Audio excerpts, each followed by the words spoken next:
Hello again, everybody. Zack Attack is here by Atakline for you now. On this Monday, March 20th, 2016, hope everyone had a great Easter weekend. I did mostly relax at home a little bit. Went shopping too.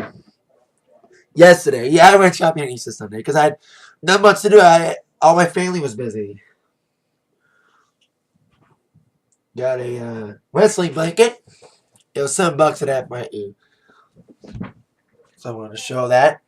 Wrestling guys, we have, for you unfamiliar to wrestling, we have Bray Wyatt here, Sting, Roman Reigns, who will be going after the title WrestleMania Sunday, Dean Ambrose, Brock Lesnar, John Cena, Kevin Owens, and Seth Rollins. So, like yesterday, we were shopping. Had no gigs over the weekend. I am on a little break till this Friday, April 1st. Back in Wilkinson Middle School, Madison Heights, I've been getting the songs put together because they like gangster songs. They like rap songs. So I got to get all the newest rap songs downloaded legally on my iPods and stuff that I have and get ready to go for Friday. It's the only gig I have this week. And I got 2 weeks in between that gig to my next gig, Special Needs, first one of the year, on April 15th. Let's get on with your number one to kick off the entertainment news today. Well, as many expected, the new number one movie with $166 million wasn't able to break $200 million, let alone beat Star Wars in opening weekend, but it did pretty good.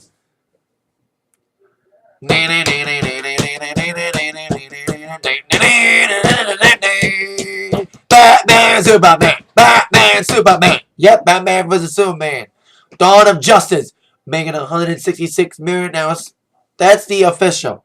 It is estimated at 170, making it not just the biggest opening weekend in Easter weekend history, and biggest opening for a DC Comics film, but also the biggest opening for a Warner film since Harry Potter. But then the actuals came and deducted $4 million, so it made only $166 million. Harry Potter is still the biggest opening for Warner's. Still a big weekend for him, though. And despite a slashing from the critics, not only made 166 here in America, made a total of 420 worldwide.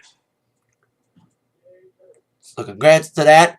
And also, getting its ass kicked was the sequel, some would say unnecessary sequel, 14 years in the making, of the sleeper hit, My Big Fat Greek Wedding 2. Making $17 million. Got destroyed by Batman vs. Superman. Of course, this week's speed of movies that I know is going to bomb. Meet the Blacks come out on Friday. Like, it looks like a silly, dumb movie. It looks like a fun movie, but after seeing Brothers Grimsby bomb, I know this is going to bomb too. Along with God's Not Dead 2, that could do pretty well in the box office. We see what happens there. So congrats to Batman and Superman. Let's get into the Billboard number ones. We have a new number one album. After only 1 week on the chart.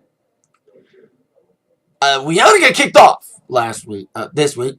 She had a number one album as well as the number one single.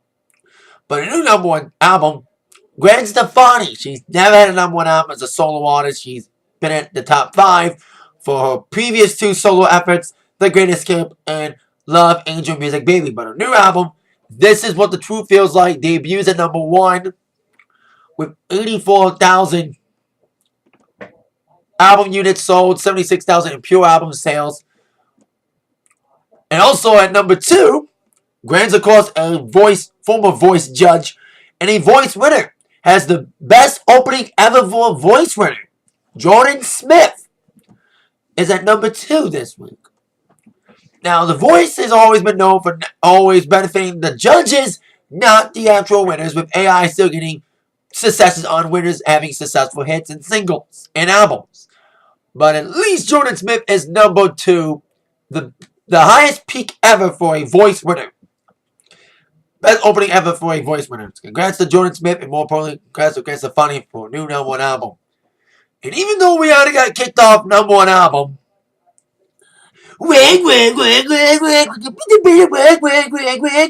still number 1, 6th week in a row for Work with Drake. As also mentioned last week, Meghan Trainor was outside the top 10 with No, but now No is in the top 10 as it is at number 6 this week. It is Megan's 4th top 10 hit, next to her number 1 smash, All About That Bass, Lips Are Moving, and Like I'm Gonna Lose You.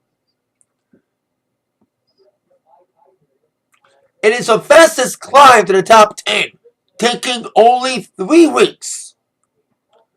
It took 4 weeks for All About That Bass to get in the top 10. So against Megan for that big jump in the top 10. Because congrats to Rihanna, still number 1 single.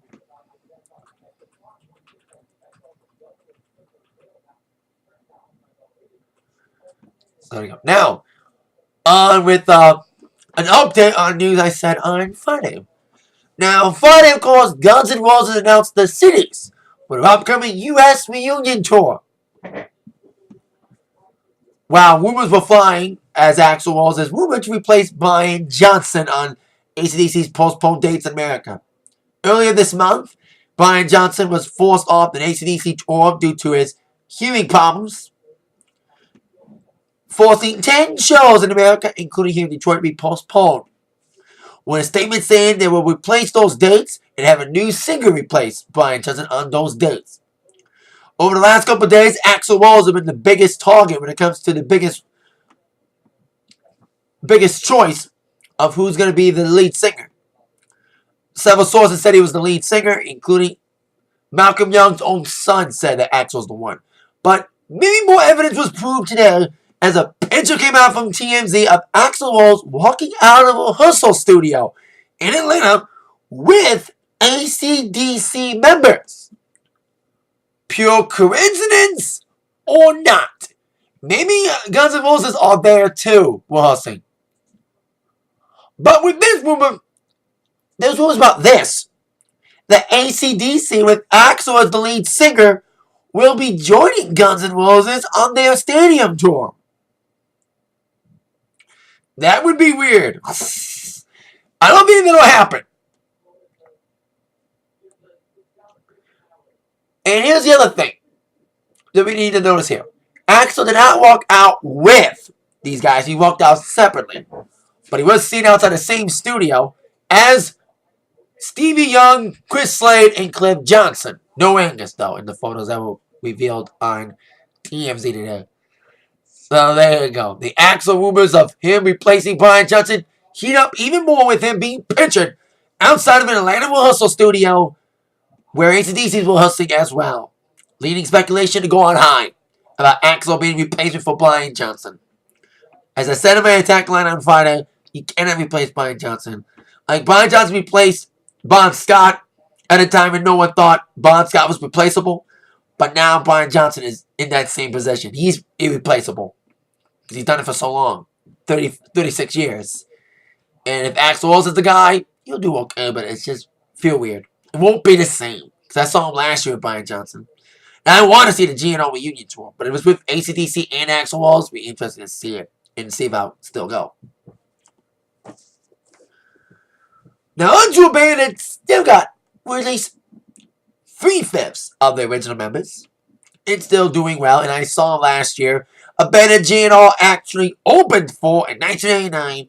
The Rolling Stones, of course, been on their South American tour for the last couple months, and they ended it this past Friday at their highly anticipated free concert in Cuba, which had to be delayed a few days because of President Obama arriving. With hundreds of thousands of fans being outside the Havana, in Havana, the Stones kicked ass, from what I've heard and seen from several clips on the internet. They performed all their classics, Jumpin' Jack Flash, Sympathy for the Devil, Satisfaction, among many other their hugely successful hits. Of course, Cuba and U.S. relations have kind of been cooled down recently. U.S. allowing people to travel there again. A lot of bands now want to play at Cuba.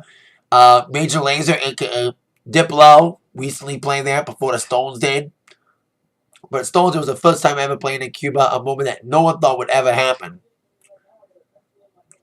So there you go. This will open the doors for more acts to perform in Cuba, especially as internationally renowned as the Stones. So there you go. Rolling Stones played their first concert ever in Cuba to a rousing success this past Friday. Now I shall end with some award show news. I mentioned Gwen Stefani. Her BF, her boyfriend, Blake Shelton, will be a part of the ACMs this Sunday. He won't be hosting it again. Luke Bryan's found a new co-host, Dux Bentley, to take over for Blake. But Blake will be performing. He's just been added as performers. Of course, we've already mentioned last week about Dolly Parton duetting with Katy Perry. That was recently announced, but now newly announced performance as we head towards the award ceremony on WrestleMania Sunday, 6 days away. Blake will be performing along with Little Big Town, Charles Kelly, and the band who recently won one of the already presented ACM Awards for Best New Group, Old Dominion. They will join the aforementioned Dolly Parton and Katy Perry duet, along with other Best New Artist winners, Best New Female, Kelsey Ballerina, and Best New Male, Chris Stapleton, along with Kenny Chesney, Eric Church, Sam Hunt, Tim McGraw, Carrie Underwood, and Keith Urban, among others. And they also announced some presenters, including Miss America, Betty Cantrell, Mr. Buy Me a Boat himself, Chris Jensen, Jana Kramer, Martina McBride, Kip Moore, Casey Musgraves, Nancy O'Dowd, Jake Owen, Jace Weiss, Kiefer Sutherland, and Cole Swindell.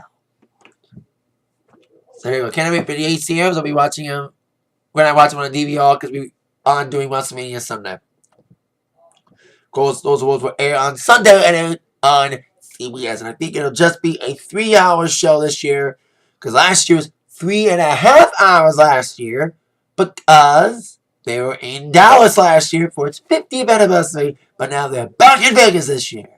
So there you go. Because now the AT&T Stadium is now being held for another event that same day as I mentioned, Russell Frickin' Mania 32. That is it for my Atakline minute. Thank you so much for watching. With that in mind, you've been attacked by the news from Zach. See you, everybody.